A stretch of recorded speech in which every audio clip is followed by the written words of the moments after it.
Yo guys! Magandang araw, magandang gabi mga kalingap. Eto na naman tayo guys, no? Grabe, mainit-init at sobrang nakakapasok issue na naman to guys. Medyo maselan itong ating pag-uusapan na to guys. Grabe, dahil daw sa pabahay at sa sponsor guys, kapalit daw ang kanyang pukekay. Aba, sino itong binabanggit dito sa vlog na to guys? Grabe, maselan po itong papanoorin natin ito guys. Pero panoorin natin ito guys. Sinong ex Kalingap Angels ang pinabahayan daw siya at nakatira daw siya sa kulungan ng baboy dati. Guys, sino ito? Sobrang selan po ng video ito guys, ay ating papanoorin guys, no? Guys, tara guys, panoorin natin guys kung sino itong tinutukoy nilang ito, dating Kalingap Angels. Siyempre, kung bago ka pa lamang sa ating YouTube channel, huwag kalimutan mag-like, mag-share, mag-subscribe, pahit ang notification bell button para updated kasi sa mga ilalabas natin reaction video mga Kalingap. At siyempre guys, no, huwag kalimutan suportahan sila Kuya Bal Santos Matubang, Ate Edna Vlogs, Kalingap Rab, Kalingap Team, siyempre Kalingap Reactor, Papa Shider TV guys. Huwag na nating patagalin to guys. Sino ang tinutukoy nila? Ang vlog na ito guys, credit kay Bopil Vlogs guys. Panoorin na natin. Let's go! Isang ex-angel ng Kalingap. Sino? Nireal-talk ng isang sikat na vlogger. Ako po ay nag-reaction. Lahat kami mga reactor at trabaho lang namin ay mag-reaction. So gumagamit kami ng mga video, kung ano yung mga video na pwede pagbasihan, video yung nire-reaction na natural, normal, gagamit tayo. So ito na. Sino po ang nakakakilala sa isang sikat na vlogger na si Birana Live Studio TV na meron siyang 132,000 subscriber? Nagbigay ng kanyang opinion. Suportahan po natin Birana Live Studio TV. Birana Live Studio TV. Birana Live Studio TV, lalagay ko sa comment section yung link para suportahan po natin. Mawalang galang po sir Birana.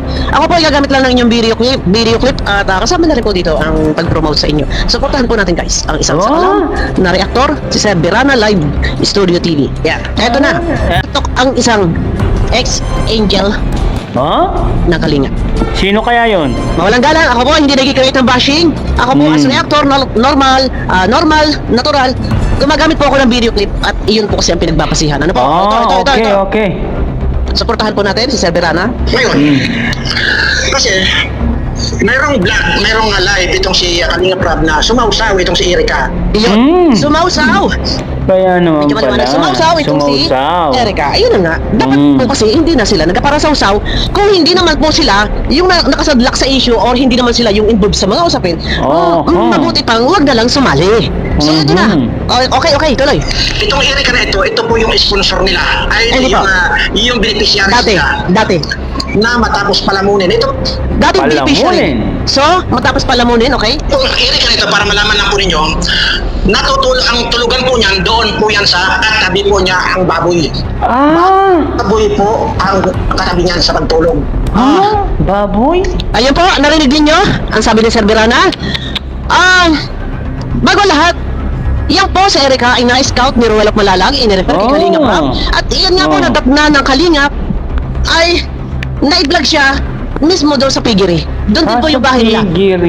Dingding ay pawid, ang bubong ay pawid. As in talagang, kung sa hirap ng buhay talagang, masasabi ko talagang walang-wala. So doon nga po sa may piggery, na-vlog. So yung tinutulugan nila dito sa bandang gilid. Okay, tuloy. Ganyan po. Okay. Tapos tinulungan, lahat na tinulungan. Okay. Hanggang sa naiangat yung buhay. Okay. Lahat binigyan, pati yung lulo niya binigyan ng bangka ng Kalingap. Bahay din po. Anak buhay. Hindi na po bangka. Binigyan din po ng bahay. Pinagawa din po yan ni Kuya Bal ng bahay. Hindi na lang po iyan na-highlight na house blessings ba, guys? Na house blessings ba? Hindi lang po yun na-highlight. Pero pati po lolo ay pinagawa ng bahay. Hindi po siya napagawa ng bahay dahil 33 or 35 episode kusa pong umayaw at di umano siya daw po ay magpupuko sa pag-aral. Pagka-ayaw niya pong iyan, namali po, nabalitaan na nagkaroon na po ng bahay sa hindi malamang dahilan kung sinong tumulong sa kanya. Pero yung sponsor niya po Oo. ay nawala na rin nang siya ay nagpaalam. At yung pera po na papagawa sana ng bahay, binawi po yung kay Kalinga Prab ng sponsor na 500,000 para sa pamahay. Ayun na, at ang paalam nga po ay nagpo-focus sa pag-aaral pero kalaunan nabalitaan, nalaman na may bahay na ng bago. Okay? Okay. Milyones po ang may tulong dyan. Ngayon, hanggang sa pababahayan na yan. At yun nga may donor, may sponsor na nagbigay ng kalahating milyon Yes, yan. totoo po yun. Na yun si Oh. John A. Okay, totoo. At yun po Aha. ay binigay na niya kay Kalinga Prab. Aha. Ngayon, sa hindi malaman kadahilanan, pero isa lang ang alam ko. Alin? Teka, i-clear ko lang. Naibigay ba? Binawi ba yun? Sino ba nang bawi? Ang nang bawi yata yung kay Reyna na sponsor? O yung si John A?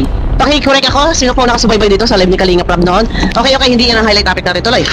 Ang dahilan lang po dyan ay yung sinabi ni John A na kumalas ka na dyan, Ayun. ako ang magpapatayo ng bahay mo. Aha. Lahat ibibigay ko sa iyo. Ayun. So, Patay. nakitaw dito, ayun nga po, kumalas nga po. At ang paalam ay magpapaaral. Pero, yung June A, nawala din po. Pagkapaalam nila, nawala na rin po yung June A. Nakalaon na nga po, nagkaroon na nga po ng bahay. Yun. Pero ang paalam po ay, di umano nagpupuko sa pag-aaral. Yan nga, nabalitaan, napag-alaman, kalaunan, may bahay na sila. So, ito, tuloy natin. Ngayon, siyempre, magbibigay ba ang isang tao na walang kapalit? Natural ang kapalit noon, yung singit. Ala. Singit nyo ngayon. Grabe ka, kuya. Hindi ko alam Pati singit nila. Nagbibigay ba ang sponsor na walang kapalit? So, may kapalit dyan yung singit. Nagulat ako. Teka, tuloy. Suportahan po natin, ha? Ako po ay nag-reaction lamang dito kay Sir Birana Live Studio TV. Suportahan po natin. Ayan po. Okay, tuloy. Oh. Kung ano ang sura ng mga area burikat na ito. Burikat? Hindi, makikita ko yung ito ay konito sa Ako po ay nag-reaction lang po, guys, ha? Pasensya na po. Kasi nga pagkapanood ko, pagka-play ko kanina, nakita ko nga, yun nga yung bungad. So, hindi ko naman natuloy. Tuloy. Busal-sal. Tuloy. Busalsal. Yan. Okay. Ipinaangat ng kalingap yan. Okay. Guys, pag-iinaw po sa lahat ng ating mga minamahal na viewers, hindi po ako nagkikreate ng bashing. Ako po ay nag-reaction. As reactor, ito po talaga, ganito po talaga. Pag mag-reaction, kailangan meron po pinagbabasihan na video. So, supportahan po natin si Sir Birana Live Studio TV. Supportahan po natin. Lalagay ko po sa comment section ang kanyang link. Hindi po sa live chat, sa comment section ko po ilalagay. Ano po? So, ito lang po, pinaparinig ko dahil siyempre ako nag-reaction. Okay.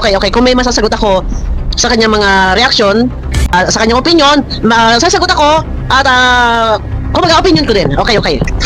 From day 1 hanggang sa umayaw yan, sinubaybayan ko yan. Talagang solid pala din pala si Sir Birana. Solid pala ang viewers ito ng Kalingap. Pero before nakapag-reaction yan, kila Kuya Bal, yung sa live ni Kuya Bal, ano ba religion yun? Yung missionary si Kuya Bal na kulto, yun. Nakapag-reaction siya. Kumbaga, sinaluhat niya si Kuya Bal. Pero sa pagkakataong ito, napag-alaman natin na si Sir pala ay talagang solid viewers po ng Kalingap. Okay? From day 1 hanggang sa nagpaalam. Okay. So alam niya ang nangyari. Alam niya ang pangyayari ang kwento. Okay. Maging itong kay Beyonce na ito, pero mamaya na kay Beyonce. Okay. At ipapakita ko rin yan, yung tatay niyang inotel. Ang buhay nila yan, hindi nga na sila lumalamon. Yan, tapos ngayon, nag-post itong Erika na ito. Okay. Nang kung ano-ano na mga, yun lang ang kumikita, yung mga ganun ba? Yun nga po, medyo libelous po yun. Nagpapahayag siya ng isang salaysay na doon maaaring ikasira ng isang tao. Oo. Kita man, kitotoo man o hindi, fake man yan or kung ito man ay hindi totoo or totoo, ay mali pa rin po na tayo ay maglabas, magpahayag sa social media na ito ay makakasira sa isang reputasyon ng isang individual. Iyon po ay bawal. Bawal po yan, bawal po sa batas. Iyan po ay pasok sa libelo. Sabi ko nga kahit yan ay fake or totoo, bawal po yun na maglabas kayo ng isang pahayag na dito, kumbaga parang masisira yung reputasyon, yung image ng isang tao. Bawal po yan kahit yan ay may katotohanan or wala. Anong pakialam mo doon? Yes, wala siyang Kung pakialam. kumikita. Natural, monetize ang channel. Natural, kumita man, ang kikitain, ipantutulong. Paulit-ulit, paikot-ikot, kikita, tutulong. So, tuloy. Ang importante doon, i-vlog kayo, bumayad kayong i-vlog, pagkatapos yung sobra-sobra pang binigay sa inyo ng kalingap. Kadagdag po, ayan po ay may binibigay sa kanilang cash. Bukod pa po yung mga bigay ng mga sponsor. Katunayan yung binibigay na cash, ito po galing sa pera po ni Kalinga Prab. Hindi po sila basta binablog na wala silang natatanggap. O, di ba? Ano po, at bukod pa ron, nagkakaroon po ng sponsor, malaking bagay sa tulong ni Kalinga Prab na sila ay naibablog. Doon dinadagsa ng sponsor, malaking bagay po yon. Pero paglilinaw, yes, totoo po, nabibigyan po sila ni Kalinga Prab ng pera. After ng vlog, nabibigyan po sila ng pera at doon nga po ay yung kikitain naman doon sa vlog na ito nga po yung ipagpapabahay sa kanya. Subalit hindi na po nakatiis, umalis, di umani magpupokus sa pag-aral na kalaunan na balitaan na nagkabahay na po. Okay. Hanggang sa napayaman kayo. Pagkatapos yung bigla na lang, umalis. Okay. Okay. Wala na, bigla na lang umalis yan. Wala kayong narinig kay Kalinga Prab. Wala po. Wala po. Hindi po nagsalita. Inerespeto at iginalang kung ano yung kanilang totoo. pakiusap. Pamamaalam na dumani magpupokus sa pag-aral, inerespeto at iginalang po yun. Wala po problema. Hindi po sila nakarinig ng kahit ano pa man. Panahon sila na sa Kalingap, katunayan siya po ay mahal na mahal na supporters ng Kalingap. Sulit, supporters ng Kalingap, nandiyan nakasupport sa kanila. Na kung nung panahon sila ay umalis sa Kalingap, yung sinasabi niya na dyan, nasisira, nababas, nayuyurakan yung pagkatao, nayurakan na lang po, nabas na lang po. Inusit, binatikos, kinutya ng tao, nang sila po ay wala na sa Kalingap. Nang sila po ay umalis na sa Kalingap. Dahil isang umaga, namali po, ang lahat ng viewers, pagising, wala na, nagpaalam na po sila. Doon po nag-umpisa. Nang sila ay nagpaalam at umalis sa Kalingap, doon po sila nagkaroon ng basher. Pero ng time na sa piling ng Kalingap, maganda po ang kanilang relasyon. Yes. Mahal na mahal po sila ng supporters. Yun, okay. Kung inaantay ko nga murahin yan pero hindi nangyari yun dahil talagang mabait ng batang ito si Kalinga Prab. Yes. Anyway, wala na, tapos ngayon nakikisawsaw ka. Ayan, yun. Naburikat ka. Ayun nga po, nakikisawsaw nga po. Na kung tutuusin, hindi naman niya laban to. Wala na siyang problema. Wala namang problema, hindi naman siya naghahabol. Nakikialam. Na kung maaari, wag kayo makialam dahil yung pinos niya, doon hindi maganda yun. Libelous po yun. Sabi ko nga, totoo man yan o hindi, bawal yan sa batas. Na nagpapahayag kayo na ito ay maaari ikasira ng reputasyon ng isang individual. Totoo man o hindi, bawal. At saka ang problema, wala ikaw sa sitwasyon, wala ikaw sa kung ano man pinag-uusapan na kung bakit sumausaw pa. Pero hindi nyo naiintindihan. Kumbaga, nagkaroon din sila, ika nga ng sponsor, kundi dahil din kay Kalinga Prab. Iyan ang Okay. totoo. Tama. Yung lolo nila, napabahayan din po yan, sir. Napabahayan po yung lolo nila. Malaki po na ipabahay doon ni Kuya Bal. Natapos po yun, hindi lang po yan, vlog, hindi lang po yan 300,000 ang gastos doon ni Kuya Bal sa pabahay sa kanilang lolo. Okay, tuloy. Na ang buhay mo, panoorin mo itong ipapanood ko sa iyo. Ito yung buhay ni Erika na hindi lamang hampas lupa, kain ibak baboy pa ito. Nilalang mo ito ibak ng baboy. Sorry po guys ha. Ako po nagpi-play lang po as reactor. Pasensya na po, nag-reaction po ako. So yun na nga po, na-vlog po sa Erika dito. Doon, meron silang pigiri. At ang bahay nila dito lang sa gilid. Siguro 3 hakbang. Yun na, yung bahay nila katabi ng pigiri. So parang isa yata yung bubong ng pigiri at ng bahay na tinutulugan nila. Doon natutulog yan sa katabi ng baboy ito. Nilalang mo ito ibak ng baboy. Doon natutulog yan sa katabi ng baboy ito. Kaya yabang lang itong mga putang ina to. Ito na, ha? Pakita ko na sa inyo, ha? Ayan. Oh, yan. Ayan, gulo ka ng baboy, oh.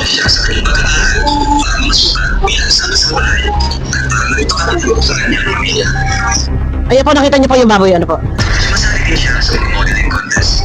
Parang kumita, may pangustos sa araw-araw. No, di ba? Kapal talaga ng mukha nila, no? Yung gulo ka ng baboy, yan natutulog. Yun nga guys, napanood natin si Perano guys, no? Ang reactionan ni Bopil Vlogs, no? Totoo naman talaga guys na umayos ang buhay ni Erika simula nung nakapunta siya sa Kalingap. Kung hindi sa Kalingap, hindi ka magkakaroon ng magandang bahay, hindi ka makikilala ng sponsor. Tandaan mo yan, Erika, ha? Sausawero ka kasi, yun tuloy. Marami ang nambabatikos sa'yo.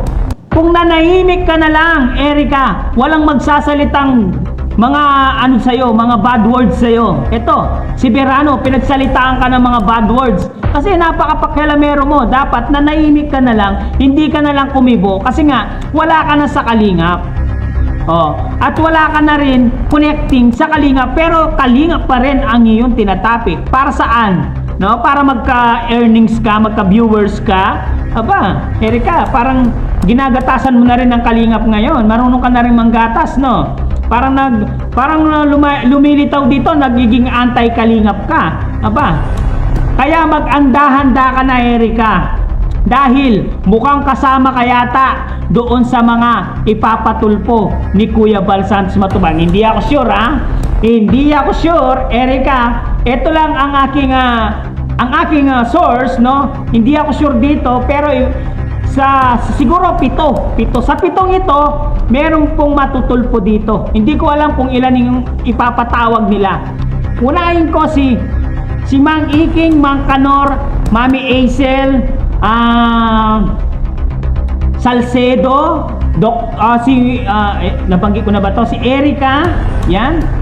Anim sila, saka ano pang isang pangalan nito? Si Dalaga. Baka ipapatawag din itong si Dalaga, guys, doon sa Rapid Tulpo in Action. Ulitin natin. B1, B2, Mang Iking, Mang Kanor, Mami Aisel, sino pa kasi yung isa?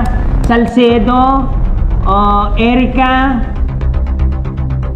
si Kapisot, yan, Kapisot, no? At si Dalaga, pito, yan, mga pitong yan. Yan po ang ipapatawag kung sakaling totoo ang aking inala. Baka sila yung ipapatawag sa Rapid Tulpo in Action. Kasi sila yung involved dito eh. Guys, sila ang involved dito. Kasi kasalanan mo yan, Erica. Pinapaamak mo yung sarili mo. Imbis na nanahimik ka na lang, nakikisaw-sawero ka pa, no? Nakikisaw-saw ka pa sa dapat na hindi ka naman dapat kasama dito, pero nakikipag-saw-saw ka sa kalingap. Kung nanahimik ka na lang, di sana maayos ka at wala kang problema. Yan, back to you. Back to you sa mga ipapatawag sa Rapid Tulpo in Action, guys. Guys, anong masasabi nyo dito sa reaction ni Kuya Verano, guys? Syempre, supportahan natin Kuya Verano at si Bopil Vlogs, guys. Hanggang dito na lang muna ang ating reaction video for today's mga kalingap. Syempre, kung bago ka pa lamang sa ating YouTube channel, huwag kalimutan mag-like, mag-share, mag-subscribe. Pahit na notification bell button para updated kayo sa mga ilalabas natin reaction video, mga kalingap. At syempre, guys, no, huwag kalimutan supportahan sila Kuya Bal Santos Matubang at the End of Vlogs, Kalingap Rab, Kalingap Team, syempre Kalingap Reactor, Papa Shider TV, guys. Anong masasabi nyo, guys? Karapat dapat bang bastusin si Erica ni Verano or hindi? Comment down below, guys, at babasahin natin lahat yan. Hanggang dito lang, maraming salamat. I love you all, guys. Mwah mwah, chup chup. Bye bye.